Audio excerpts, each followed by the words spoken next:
রসুলের আদর্শ পেয়ে এমন দামি হয়ে গেল, আল্লাহ জিবরাইল আমিন পাঠাইয়া তাদের নামে জান্নাতের সুসংবাদ দিয়ে দিলেন। ও আল্লাহর বান্দারা, আজকে এই মিঠা পুকুরের জমিন সাক্ষী দেয় রসুলের আদর্শ কত সুন্দর। এতগুলো মানুষ যদি দুনিয়ার টাকাওয়ালারা জমা করত, গাড়ি দেওয়া লাগতো ফ্রি, ঠিক নেই? আসার পরে ভিআইপি বসার ব্যবস্থা, আপনাদের ফ্রি গাড়ি দিছে? আসার পরে ভিআইপি বসার জায়গা, ওরে অনেকে দাঁড়ায় আছে, বসার বিছানাটাও ভালো না, অনেকে মাটির উপরে বসা, নাস্তা নাই। এতগুলো মানুষ দুনিয়াওয়ালারা জমা করলে কত প্রশাসন লাগতো, এখানে কোনো প্রশাসন নাই, সবাই এখানে চুপচাপ বসা। আমার তো মনে হয় অনেকে দুপুরের খানা পর্যন্ত খেতে পারে নাই, তারপরে সবাই বসা। এটা কেমন করে সম্ভব? আমার মদিনাওয়ালা রসুলের আদর্শ মানার কারণে সম্ভব। ওই নবীর আদর্শ এত সুন্দর। ও আমার যুবক, তুমি স্কুলে পড়ো, কলেজে পড়ো, চাকরি করো, ব্যবসা করো, কোনো বাধা নাই, তবে রসুলের আদর্শের মালা গলায় পড়ো। ডাক্তার হলো, দেখবা তোমার জীবন সফল হবে। ইঞ্জিনিয়ার হলো, তোমার জীবন সফল। তুমি প্রফেসর হলো, জীবন তোমার সফল। এখনো সময় আছে। তোমার মতো কত যুবক রাস্তা দিয়ে চলে, দেখলেই কলিজা ঠান্ডা হয়। স্কুলে পড়ে, কলেজে পড়ে, 5 ওয়াক্ত নামাজি। তোমরাই জবাব দাও, যুবক বাবারা আসেনি? বিবেককে প্রশ্ন করো, তুমি কেন পারো না? তোমার মতো যুবক র্যাব, আর্মি, পুলিশ, বিডিআর এর চাকরি করে, নামাজ পড়ে, বলো তুমি কেন পারো না? তোমার মতো যুবক রাস্তায় গাড়ি চালায়, নামাজ ছাড়ে না। বিবেকটাকে জিজ্ঞাসা করো, তোমার কপাল কেন খারাপ? কার বদদোয়া লাগছে? তুমি পারো না কেন? তোমার মতো যুবক ডাক্তার, প্রফেসর, ইঞ্জিনিয়ার, উকিল, ব্যারিস্টার, অভাব নাই, 5 ওয়াক্ত নামাজি, তুমি কেন পারো না রে বাবা? তোমার মতো কত সন্তান নদীর মধ্যে মাছ ধরে, কৃষি কাজ করে, নামাজ পড়ে, তুমি কেন পারো না? এখনো সময় আছে, তওবা করে নেও। ডাক্তার হলো, তুমি আদর্শবান হও। পৃথিবীতে রসুলের আদর্শ থেকে দামি আদর্শ নাই।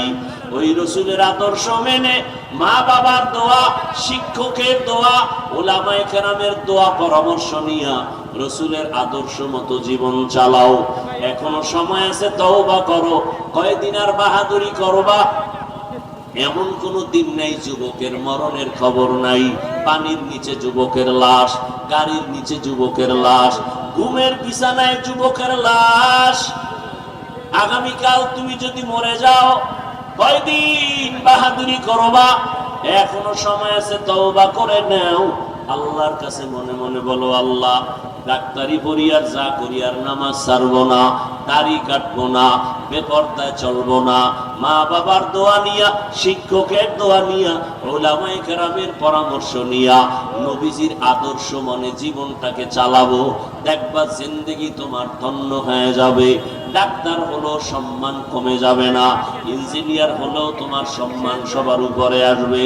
তওবা করার জন্য অন্তর তৈরি করো। জীবনে গুনাহ তো কম করো নাই রে বাবা। মনে চাইছে পার্কে যাবা, দৌড়ায় গেছো। মনে চাইছে নামাজ পড়বা না, পড়ো নাই। মনে চাইছে সারা রাত মোবাইলে গুনাহ করবা, করেছো। মা বাধা দিছে, মাকেও গালি দিয়েছো। বাবায় বাধা দিছে, বাবার সাথে খারাপ আচরণ করেছো। ও পর্দার আড়ালের আম্মা জানেরা, বোনেরা, আপনার মতো কত মা, কত বোন এই অঞ্চলে এখনো আছে, বেপরদায় চলে না, নামাজ ছাড়ে না, মোবাইলে সময় নষ্ট করে না। আপনি কেন পারবেন না রে মা? আপনার আদর্শ দিয়া সন্তানের জীবনটা ধন্য হবে। এখনো সময় আছে, তওবা করেন। বেপরদায় চলবেন না, স্বামীর মাল হেফাজত করবেন, মোবাইলে সময় নষ্ট করবেন না, 5 ওয়াক্ত নামাজ আদায় করবেন। ভালো একটা আদর্শবান সন্তান দুনিয়াতে রেখে যাবেন। ডাক্তার হবে, তেলাওয়াত করবে, নামাজও পড়বে, মা বাবার জন্য কলিজা ভরে দোয়া করবে। এরে আম্মা জানেরা, বোনেরা, জীবনে গুনাহ যত করেছেন, মনে মনে আল্লাহর কাছে ক্ষমা চান। জীবনে আর গুনার কাছেও যাবেন না। বৃদ্ধ বাবাজিরাও তওবা করেন। আপনার মতো কত বুড়া মসজিদে গিয়া নামাজ পড়ে, আপনি কেন পারবেন না? এখনো সময় আছে, তওবা করেন। আল্লাহর মুহাব্বতে রসুলের আদর্শ মেনে চলবেন। যুবক বাবারা খাঁটি অন্তরে তওবার নিয়ত করো।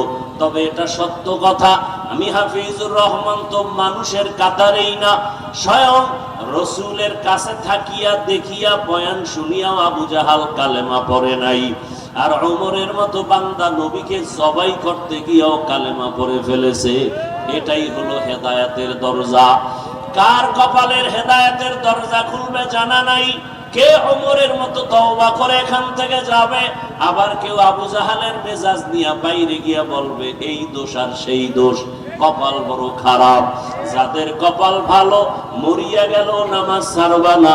আরে হায়াতের মালিক তো আমার আল্লাহ, রিজিকের মালিক তো আমার আল্লাহ, সম্মানের চেয়ারে বসাবার মালিক তো আমার আল্লাহ।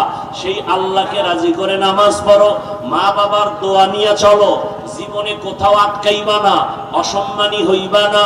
তওবা করার মতো যদি অন্তর তৈরি হয়, মুনাফিকি যদি অন্তরে না থাকে, খাঁটি তওবার নিয়ত যাদের আছে, দুটো হাত আমার আল্লাহকে দেখাইয়া দাও।